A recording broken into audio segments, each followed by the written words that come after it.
Blog Talk Radio.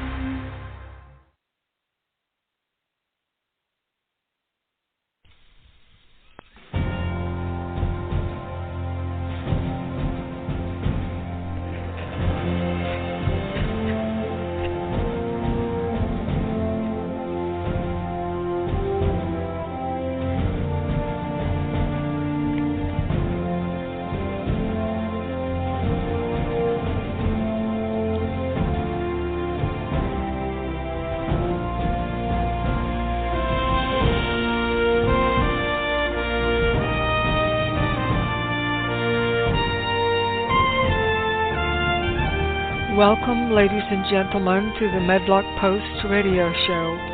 This is where we educate, entertain, enlighten, and empower.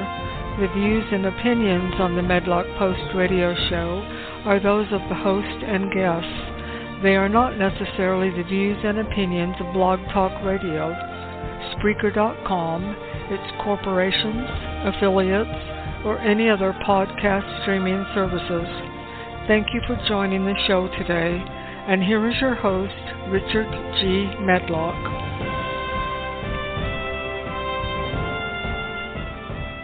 And this is the day that shall live in infamy. Yes, ladies and gentlemen, December 7th, 1941, the Japanese attacked Pearl Harbor. 2,400 American lives were lost. Many ships, over 400 planes were destroyed. Over almost 1,200 soldiers were injured. And it propelled the United States into World War II, which they were trying to stay out of. But now they entered the war on both fronts, the Pacific and the European campaign. And many lives were lost. So 81 years ago, 81 years when that took place. It's interesting. I mean, my dad, his brother, my mother's 2 or 3 of her brothers went and signed up to go fight the war. And many of you have parents or grandparents that did the same thing. And we called them the greatest generation in American history, and we still do.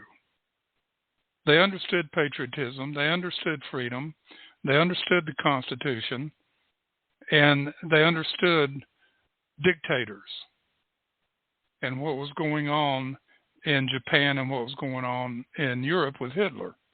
And so the war started for the United States. There's a lot of speculative history of why it happened and all that. It happened, folks. So this is a day of remembrance. Pearl Harbor, a day of remembrance. And there's not as much stuff on the social media as there used to be, and that's sad. The same thing with other big holidays. All right, so 81 years ago today. Welcome to the Medlock Post radio show. I'm your host, Richard G. Medlock. And yes, this is December 7th, 2022. And big holiday is sneaking up on us, folks. And here we are. Now, I've got several things to go. This is episode 90, titled C.S. Lewis and Politics. And those of you that see that title, you sit there and go, whoa, C.S. Lewis and politics? Oh, yeah. He had quite a bit to say about politics. He was a British citizen, but he also understood freedom. He was a religious man. He wasn't. He was kind of an agnostic, and then he became converted. He started studying what all of Christianity was about and became converted and wrote several books on Christianity and belief and so forth. But we're going to talk about his book, The Chronicles of Narnia. And before we get into that, and if you've never read those, It's great reading. It's fun reading. All right. Did you know that to operate an electric vehicle, it takes 3,000 computer chips to run an electric vehicle? 3,000. Blow your mind. This morning on Fox News, I pulled this up on Fox News, but this was yesterday on The Five. I think it's called The Five. And the video starts playing. I pulled it up to read the news story about the man in North Carolina that passed away after a shoplifter pushed him down. In the video, you can see he went down pretty hard, and his head hit something on the floor and received a head injury. He was 83 years old. Well, he passed away. It's not making a lot of news. Shoplifter died, it'd be making a lot of news. But in North Carolina, the law up there is if it's under $1,000 that you steal,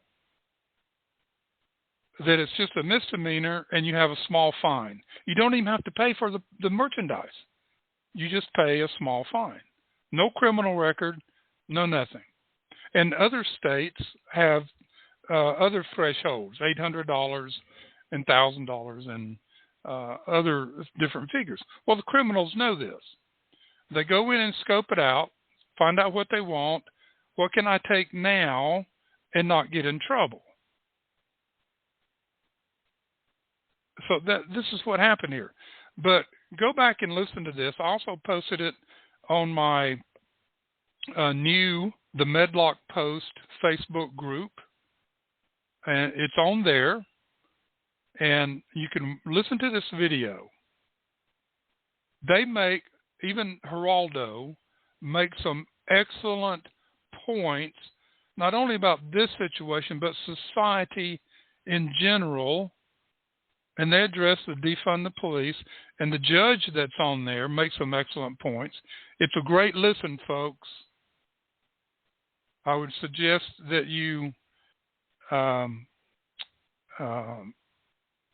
listen to it, whether on foxnews.com or on the Medlock Post group on Facebook. The election was held in Georgia yesterday, the Senate race, to finally put this year's election, to end it. It didn't put it to bed, but it ended it. Everything's been settled now. And Senator Warnock got reelected 51 to 48, 51.3 to 48.7, something like that. The difference was like 92 to 95,000 votes difference. Atlanta, the Atlanta area, which is 4 counties, covered or voted 76 point something percent for Warnock. Savannah, Augusta, and Columbus, the other 3 major areas in Georgia, voted for him. It was all blue on the map. Everything else was red. This is why, folks, the Democratic Marxists are rushing to do away with the Electoral College and go to popular vote. You're going to have 5 or 6 states that will control the United States and poo-poo on everybody else. Now, what does this mean for the Senate? It's now 51 Democrat, 49 Republican. However, they say Democrat. Sanders is a communist, but he's a independent. But he sides with them. So that's why the 51 votes there. So what does this mean? In the past 2 years, It was 50-50. So each committee had the equal amount of people. They had no subpoena power. And nominations were hard to get through. And things just kind of bogged down. Well, now it means in committees, you have a majority of Democrats on the committees. They can literally do whatever they want in that committee. They don't even have to include the Republicans. The Republicans can sit there and debate and oppose and do whatever they want, and it doesn't matter. Democrats are going to do what they want to do. They have full control of everything in the Senate now. The subpoena power is what's scary. Who are they going to go after now? Who's the Senate going to go after? Trump? All of his followers? The people that work for him in the White House? You bet. Nominations. All of these nominations, bad nominations, that could not get through the Senate under a 50-50 situation are now going to be pushed through into all these organizations out there, and you're going to see them start making new regulations, new rules to hurt America. Even though the Supreme Court this year ruled these organizations have to have a specific bill passed to give them authority to do what they're doing, and they don't have that. But that's not going to stop them. Now, Senators Manchin and Sinema, she's from Arizona, he's from West Virginia, they've been kind of a buffer, kind of a common sense situation on the Democratic side. Well, unless both of them vote against a Democrat bill, it's done. It's done. If one votes against it, then Kamala Harris goes in and breaks the tie. So both Manchin and Sinema have to vote again. Both have to vote again. That would be the Democrats only have 49 votes, and it'd be 51 against. Now let's look at the GOP socialist or Marxist.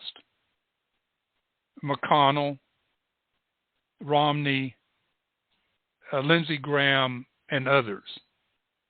Murkowski, Collins, and others that have sided many times with the Democrats. What are they going to do?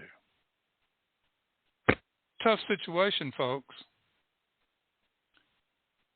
With 51 votes, they could do away with the filibuster and other Senate rules. That means they only need 51 votes to take it out of conference and take it to the floor vote. And now the House is at 221 Republicans, 213 Democrats. But you need 218 votes. That's the majority, 218. So if four Republicans, and there are many Republicans in the House that will go work with the Democrats. If four vote for something the Democrats want, you lost your majority.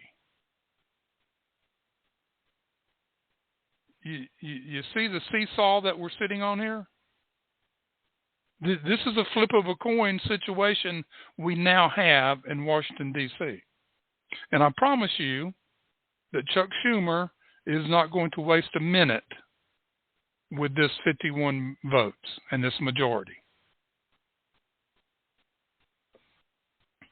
Now, what are the Democrats trying to do right now before this session ends, before they lose a majority in the House? They want to pass this omnibus spending bill, which McConnell and Lindsey Graham and Romney and others have signed off on. It's humongous, folks. They want this passed before year end So the government next year can just keep going and keep spending and spending, and the Democrats can just spend what they want. They want to get through the assault weapons ban. Remember, right now, the House is still controlled by the Democrats. So they want to pass the assault weapons ban, which is a Second Amendment. It will become a unconstitutional ban. Okay. They want to do away with the electoral count, which is the Electoral College. They're calling it the Electoral Count Act. They want to change it so it's a popular vote.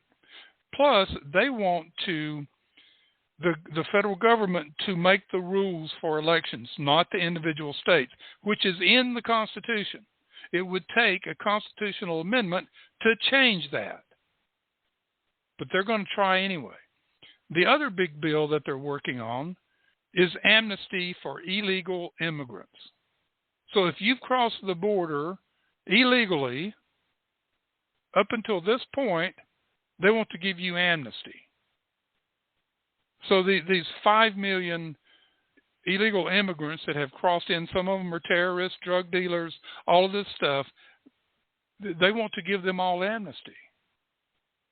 Now, did you know that when illegals come across the border and they get registered with the Border Patrol, that the United States government is giving them, each one of them, a work visa that is good for 10 years.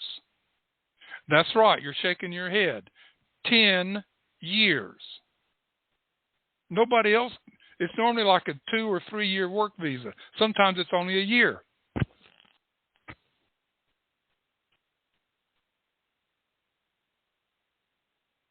Sorry, I had to sneeze. I don't know if I got it muted in time or not. I apologize if I didn't.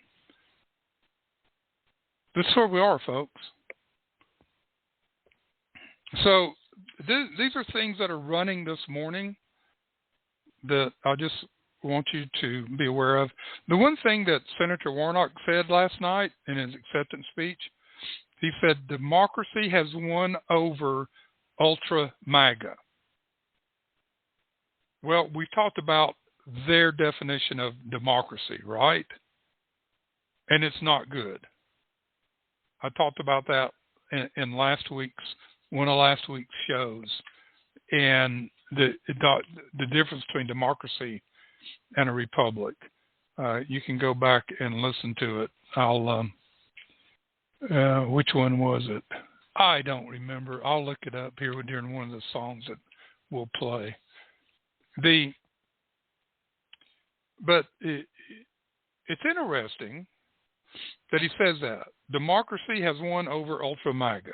Well, the Democrat Marxist democracy is totalitarianism. And I know you're wanting me to say something about Trump and what he said about doing away with the Constitution and da-da-da-da. I'm not going to do it. It was stupid. I don't know what he was thinking. It's hurting him. All right. Let's listen to this. 80 years ago, this year, 80 years ago, this song came out. I'm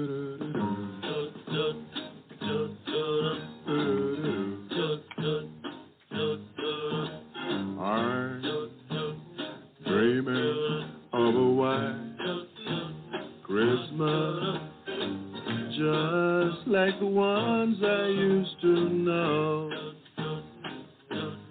where those treetops listen and children listen to hear sleigh bells in the snow. So then I am dreaming of a white Christmas, with every Christmas card I write. May your days be merry and bright. Bring me all your Christmases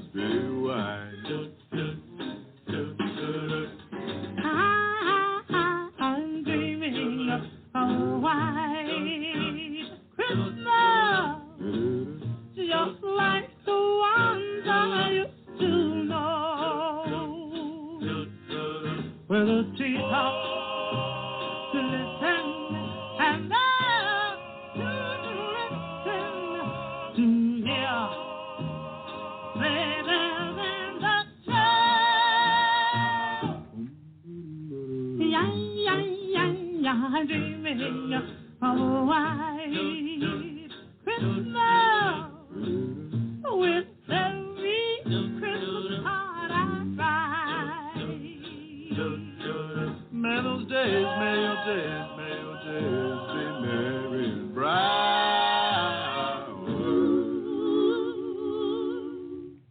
And may all your Christmases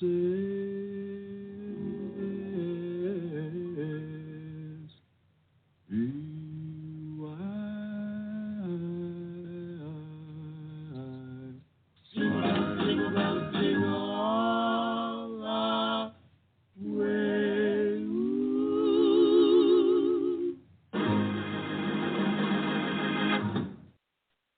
All right, that was the Drifters. The original White Christmas, of course, was Bing Crosby. And you have to pay a whole lot of money for a license to play his stuff. There's several. There's Bing Crosby, Frank Sinatra, Elvis Presley, and the Beatles.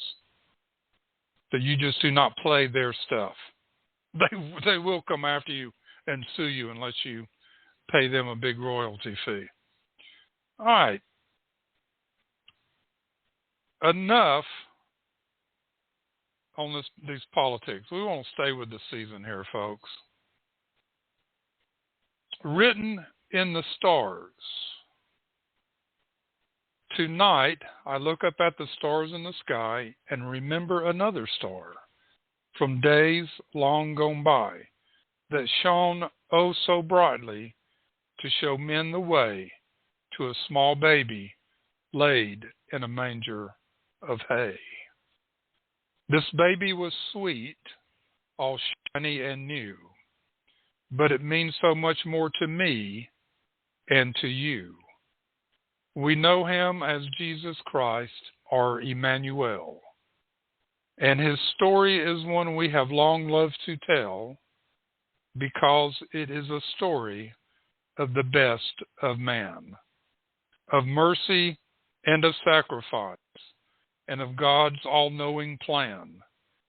It is a story of love beyond measure, of a Father who gave us his most precious treasure.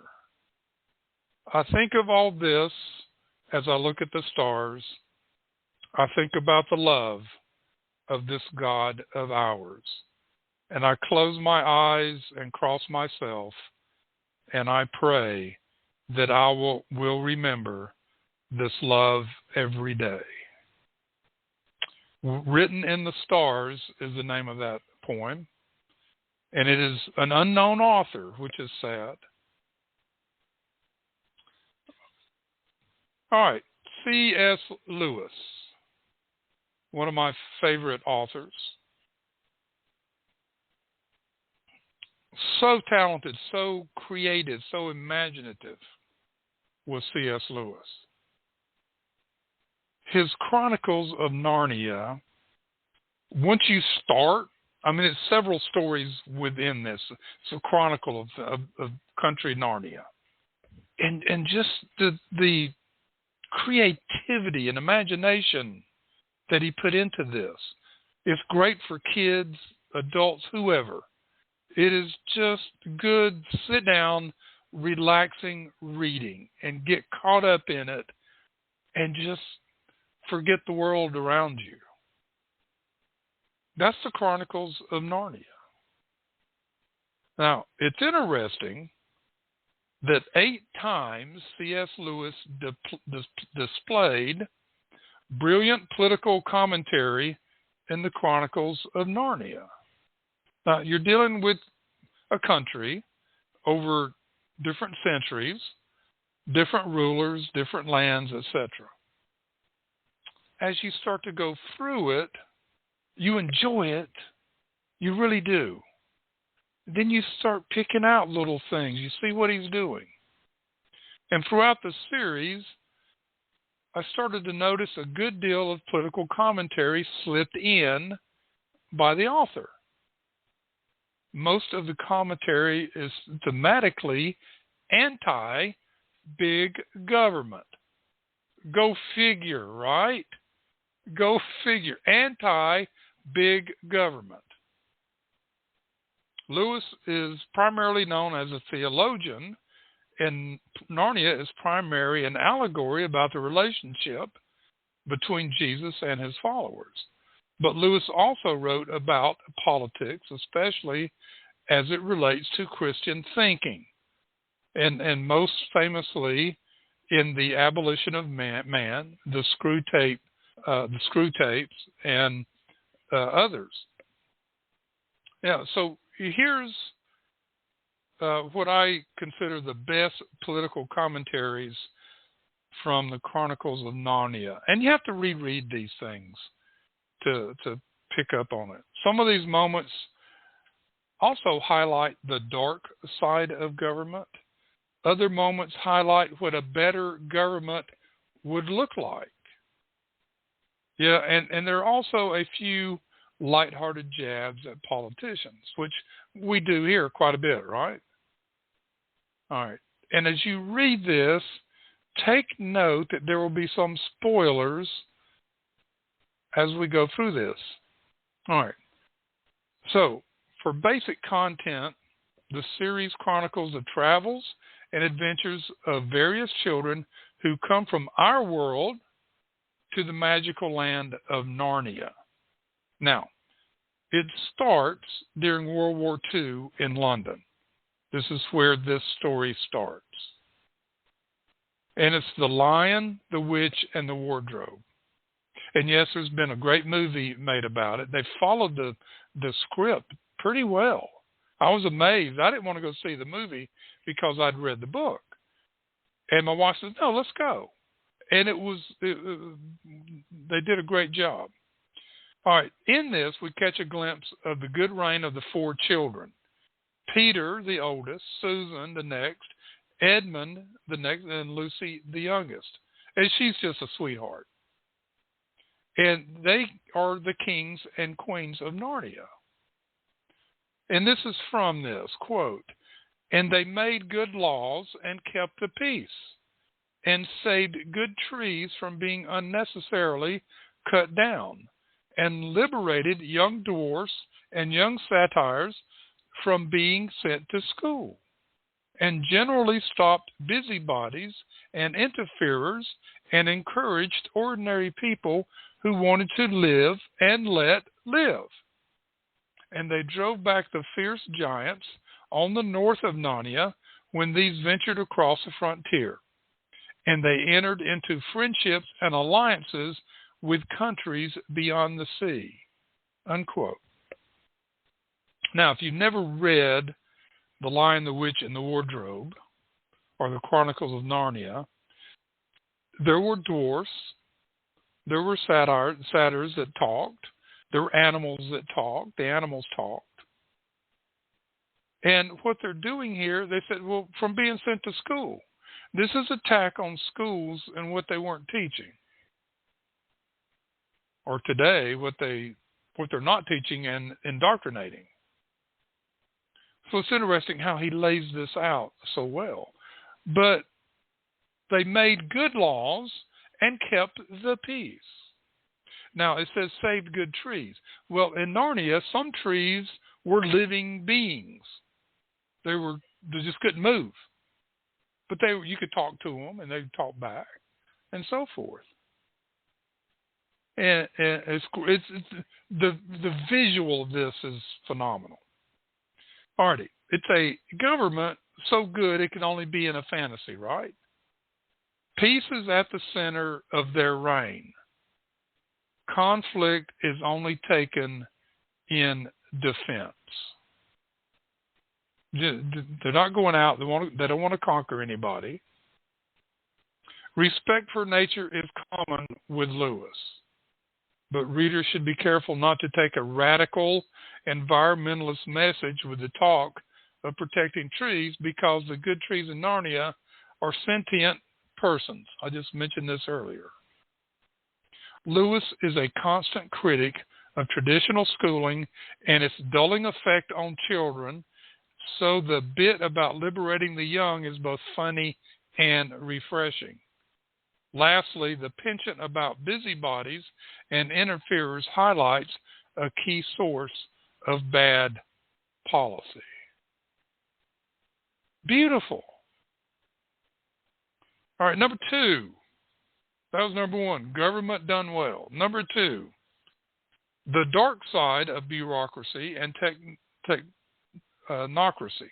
In the 3rd book, The Voyage of the Dawn Treader, King Caspian of Narnia returns to one of Narnia's islands after a long absence.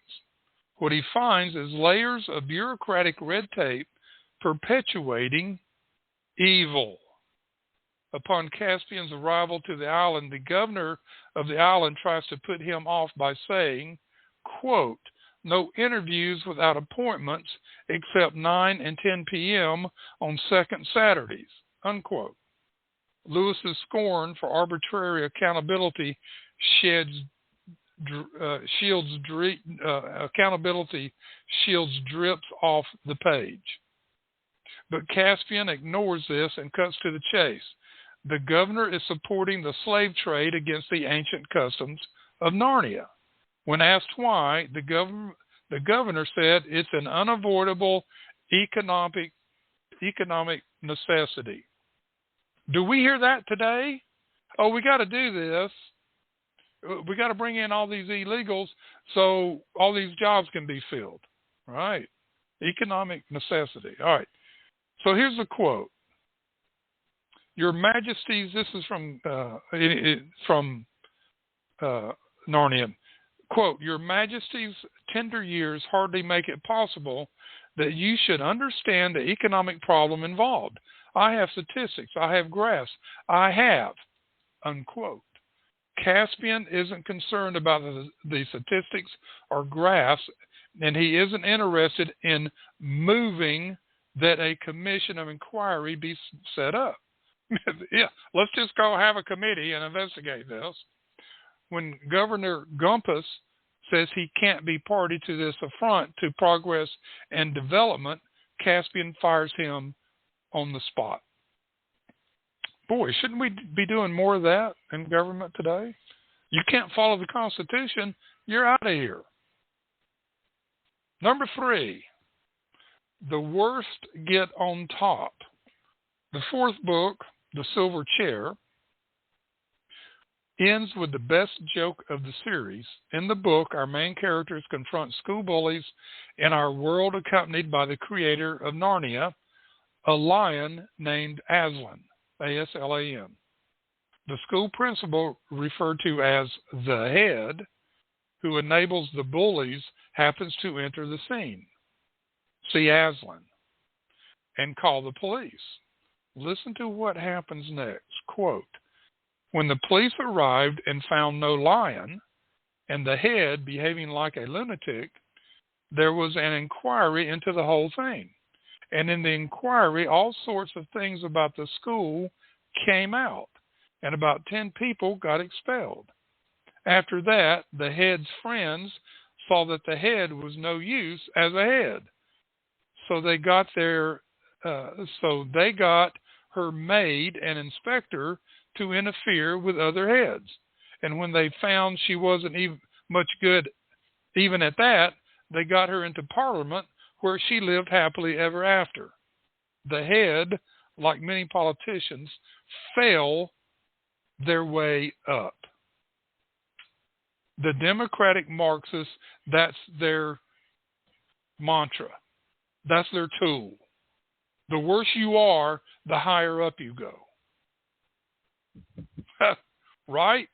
All right, let's listen to some Christmas music here.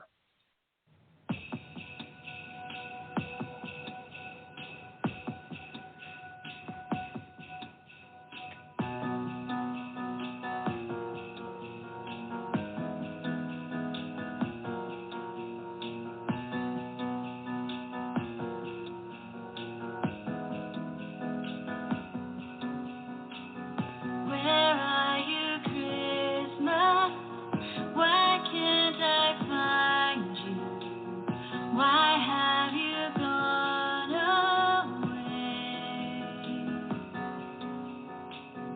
My world is changing.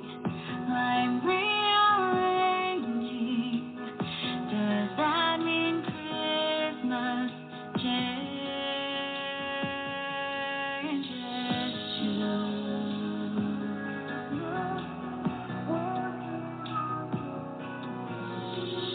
Where are you, Christmas? Why can't I find you?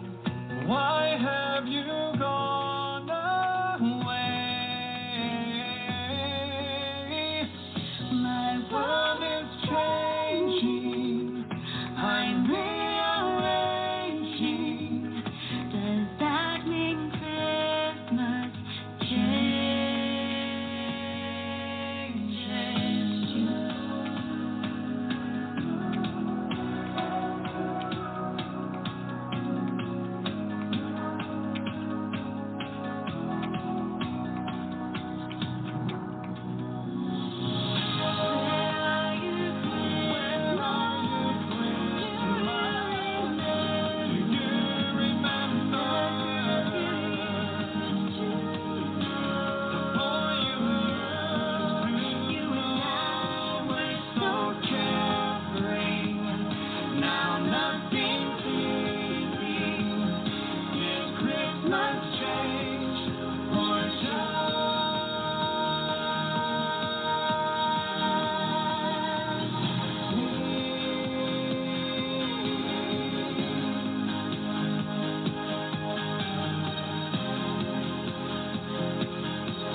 Now nothing's easy.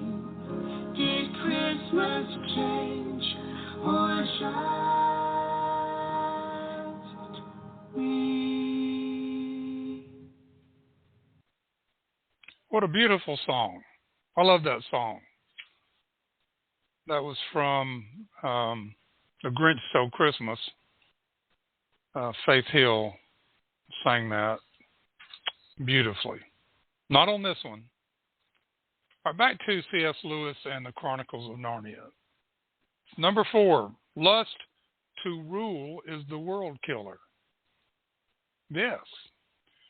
In the 6th book, The Magician's Nephew, characters Diggory and Polly explore many different worlds. One of the worlds they explore, Charn, C-H-A-R-N, has met a dismal fate.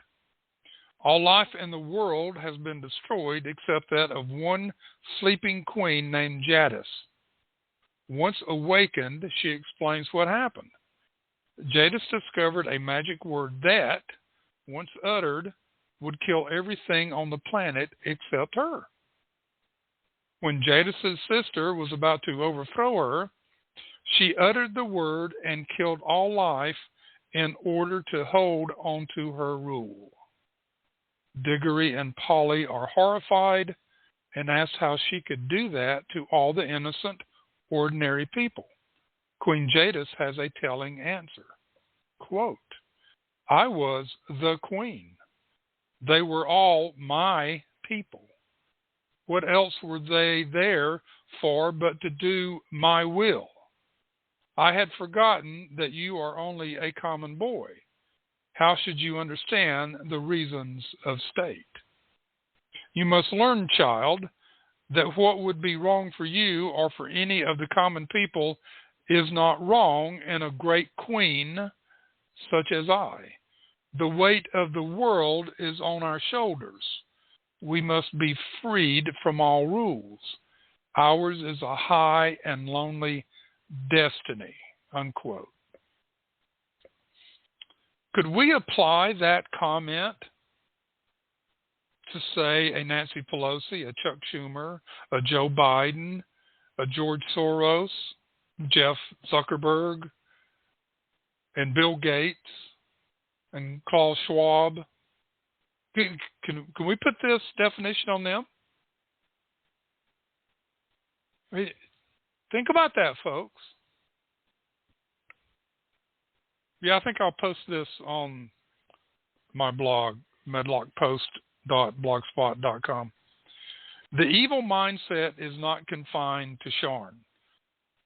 Aslan warns Diggory and Polly later in the book, quote, "It is not certain that some wicked one of your race will not find out a secret as evil as the deplorable word and use it to destroy all living things.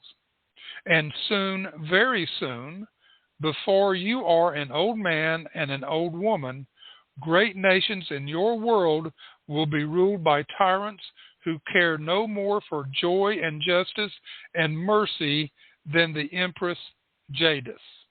Unquote. Wow. He's defining globalism here. He's also defining from Christianity Satan's plan to rule, to compel everyone to do his will, not that of the Lord, our Father, our God, our Creator. The Magician's Nephew was published in 1955 and is set at the beginning of the 20th century. It's no leap to say this is a warning about the evil regimes of Nazi Germany and Soviet Russia and the world-killing possibility of nuclear war. Lewis, and a British World War I veteran, seems particularly aware of the existential threat of war to humanity. Well, is that war? Is it the nuclear threat now? It's pandemics? Pandemics is one.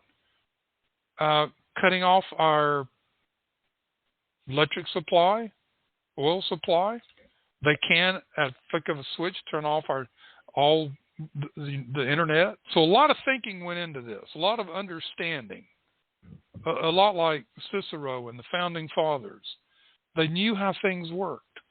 5, tyrannical government's incentive to erase history. Folks, where have we heard that? Yeah, right here in America. Let's tear down the statues. Let's teach bad history. We don't want to teach about the Founding Fathers. We do not want to teach about Constitution. All right, let's get in this. In Prince Caspian, invaders rule Narnia. King Myraz is a usurper determined to keep the throne from the true heir, the young Caspian. The only friend of Caspian seems to be his nurse, who tells him tales of the old Narnia, which is back under Peter, Susan, Edmund, and Lucy. One day, Caspian makes a mistake of saying to Myraz that he wished he lived in the old Narnia with talking animals, Aslan and the old rulers of Narnia. Myraz responds, quote, "Never let me catch you talking or thinking either about all those silly stories again. There never were those kings and queens. How could there be 2 kings and queens at the same time? And there's no such person as Aslan. And there's no such things as lions. And there never was a time when animals could talk. Do you hear?" Unquote. So deny the past. Here it covers many things. Aslan was representing Jesus Christ in these stories. So she's saying there was no Christ. There was no king and queen at the same time. Forget history. After Myraz's discovery, the nurse has been teaching Caspian the true history of Narnia. She disappears. How about that? Do we have whistleblowers telling the truth disappear? And other things disappear? All right, number 6, a portrait of a true leader. Lewis gives us another picture of what a better government would look like later in the book. In a word, it's characterized by humility. Aslan asks Caspian if he feels sufficient to be king. Caspian responds, quote, I don't think I do, sir. I'm only a kid, unquote. To which Aslan responds, quote, good. If you had felt yourself sufficient, it would have been proof that you were not, unquote. So humility. Caspian was open to learning, to being taught, to listening, to understanding, I don't have all the answers. Our world would be a much better place if our leaders believed themselves insufficient. But no, they're just the opposite, aren't they? A good friend of Lewis, J.R.R. Tolkien, had a similar insight in saying, quote, the most improper job of any man, even saints, who at any rate were at least unwilling to take it on, is bossing other men.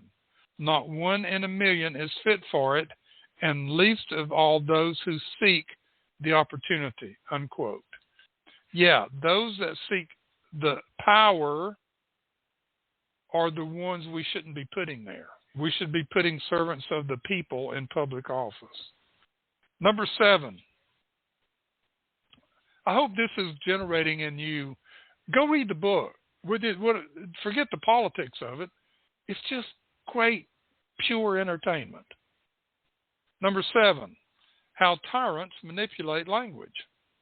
In the final book, The Last Battle, Narnia again is dealing with invaders, this time aided by quislings within. A talking ape named Shift, maybe we should put in there Schiff instead of Shift. So Adam Schiff. Okay, all right. A talking ape. I'll probably get in a lot of trouble for that one. All righty. A talking ape named Shift is selling his fellow Narnians into slavery. An old bear challenges him, quote, we don't want to do all those things. We want to be free, unquote. The conniving ape replies, quote, what do you know about freedom? You think freedom means doing what you like. Well, you're wrong. That isn't true freedom. True freedom means doing what I tell you, unquote. Is that not what we hear from the Democratic Marxists, from the media? Do what we tell you to do or else. Beware, folks, when someone in authority tells you a word means something different or especially the opposite of what it has always meant. A desire to control likely underlies the change. Like we have discussed the word democracy. The United States is a constitutional republic. A democracy is a totalitarian regime. But they've drilled it in us for centuries or for decades. Democracy is a good thing. All right. The 8th point. Government's attempt to level all competing sources of truth. Now, this is kind of interesting, isn't it? We're not done discussing the loathsome Shift. This ape is still around. The way he has succeeded at convincing his fellow Narnians to listen to his orders is by creating a fake Aslan using a lion skin. Has that been done in the world today? Secularism, folks. Secularism. A false god. The Democratic Marxists think they are a religion. Schiff says it's Aslan's will that they be sold to the neighboring country, Carloman. But some wise animals who know about the real Aslan question Shift.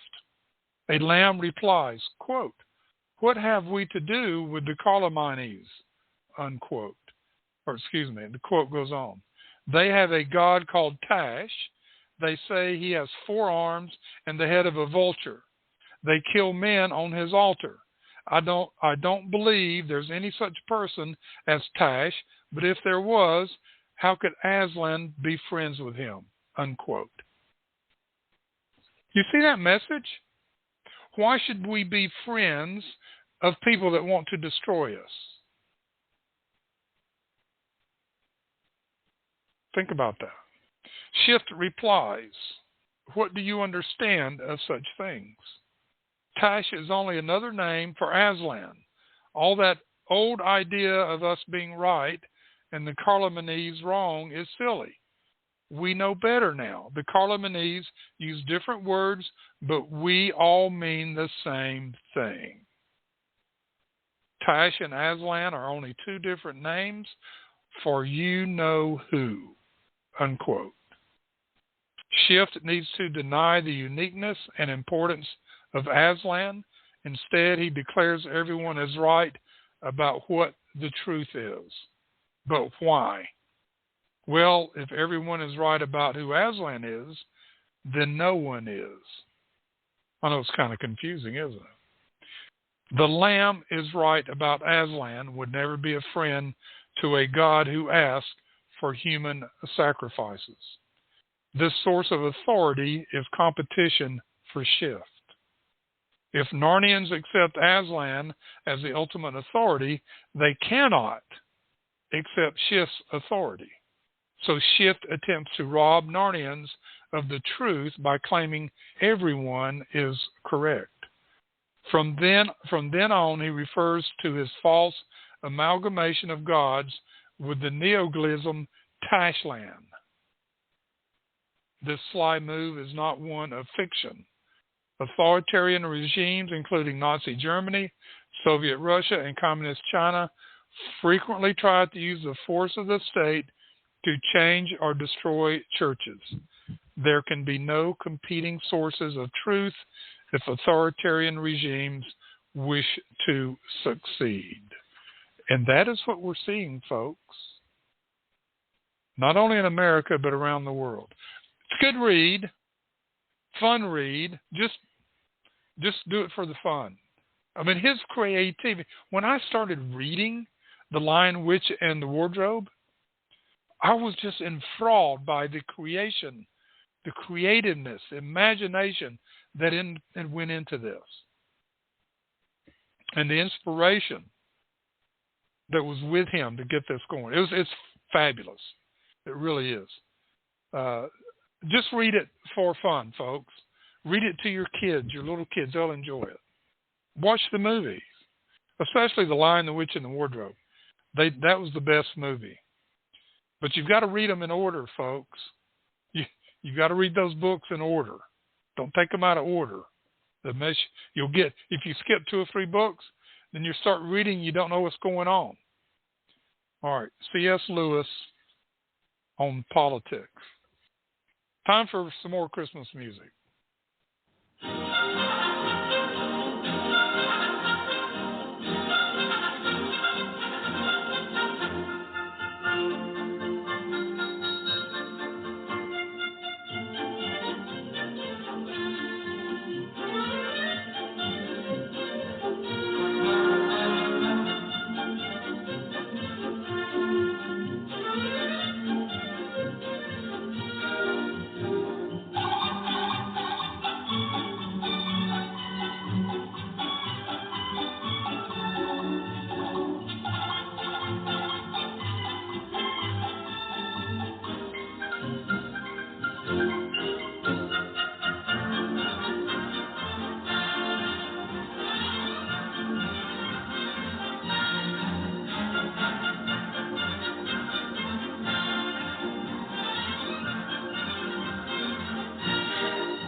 Yeah, sleigh ride.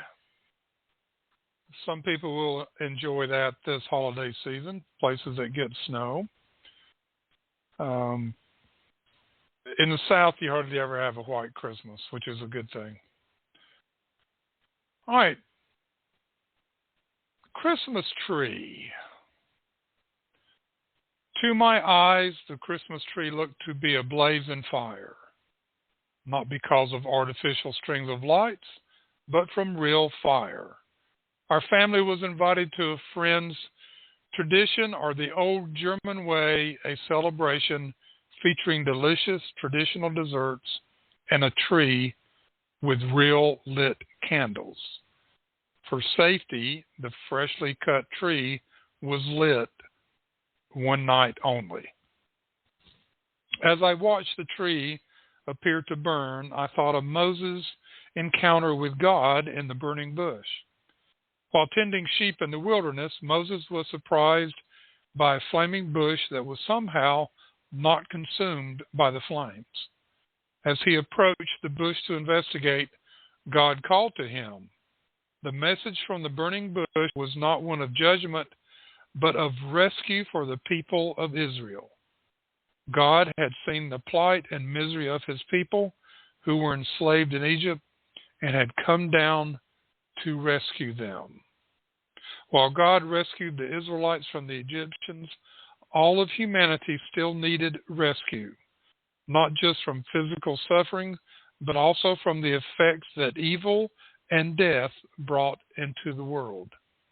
Hundreds of years later, God responded by sending down the light, his Son Jesus, sent not to condemn the world, but to save the world through him. Heavenly Father, thank you for sending Jesus, the light of the world. This was sent to me the other day. There is no author on this, but it's beautiful. I wanted to share that. Let's listen to the Christmas Hallelujah.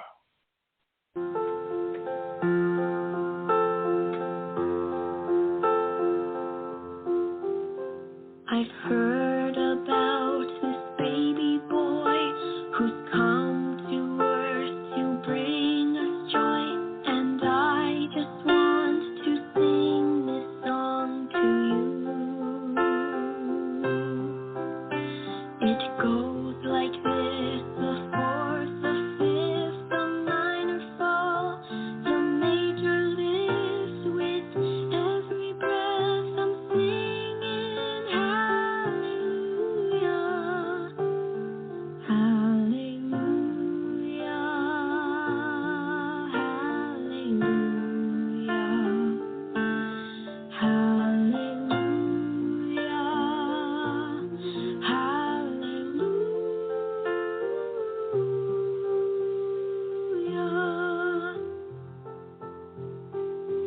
A couple came to Bethlehem, expecting child. They searched the inn to find a place, for you were coming soon. There was no room for them to stay, so in a manger filled with hay, God's only Son was born.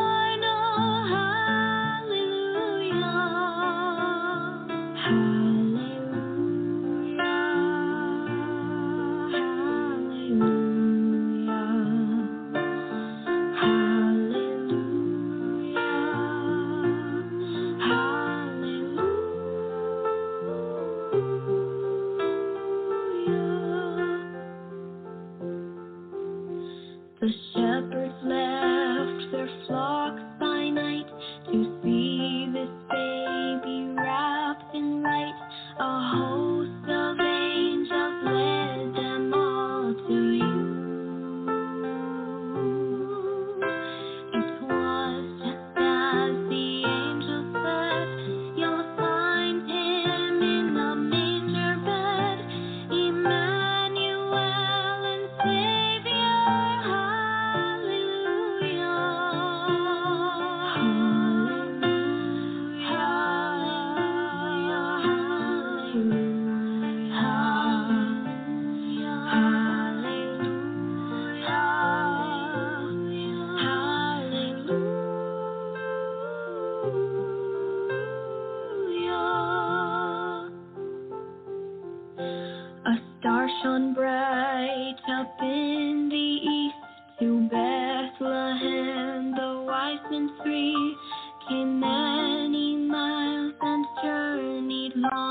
know you came to rescue me.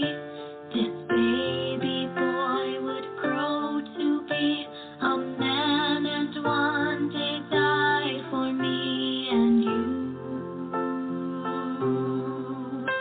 My sins would drive the nails in you. That rugged cross was my cross to fill. Every breath you drew was hallelujah. Hallelujah.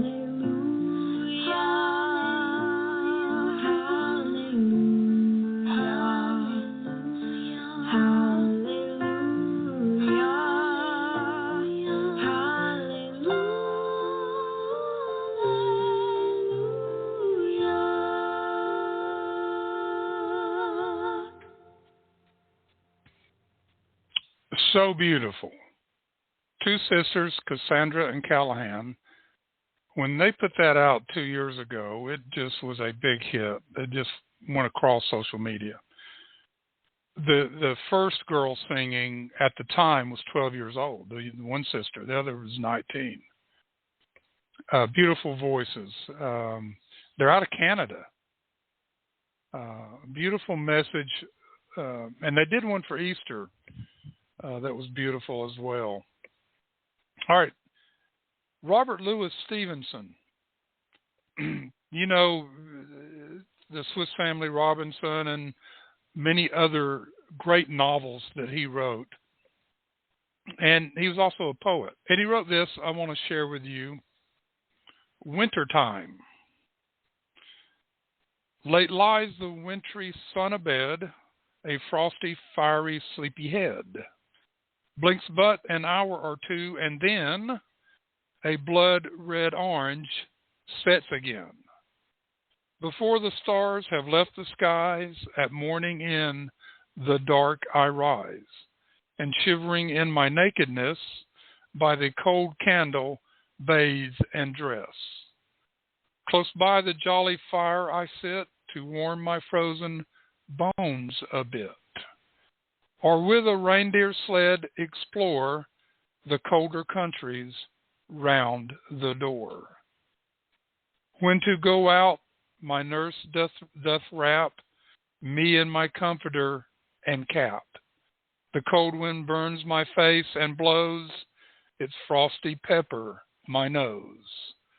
Black are my steps on silver sod, thick blows my frosty breath abroad. And tree and house and hill and lake are frosted like a wedding cake. Ladies and gentlemen, that's Robert Louis Stevenson. A little about wintertime there. I did that for the people that are complaining it's dark at 5 o'clock. It's been like that your whole life. Why are you complaining now? All right, let's listen. You know, this is what we need, right? Right here.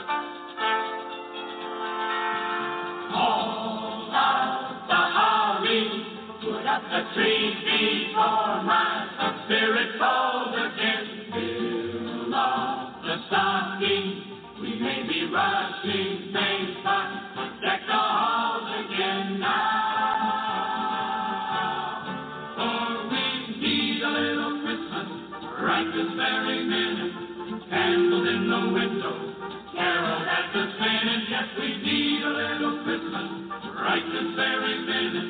It hasn't snowed a single flurry, but Santa dear, we're in a hurry. So climb down the chimney, hang out the brightest string of lights I've ever seen. Slice off the fruitcake, it's time we hang some tinsel on that evergreen bough.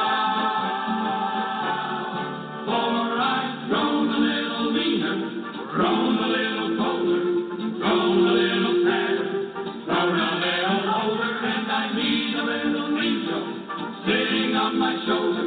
We need a little Christmas now.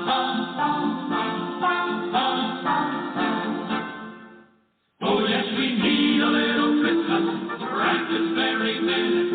Candles in the window, carols at the spinach. Yes, we need a little very minute. We need a little Christmas love.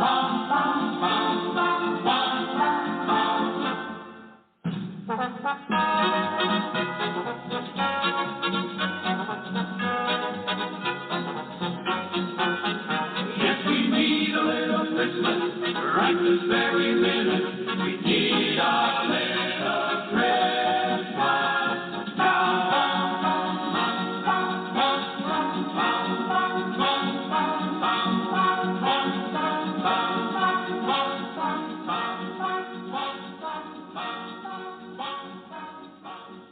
Bum, bum, bum, bum. Yes, we need a little Christmas. We need a whole lot of Christmas.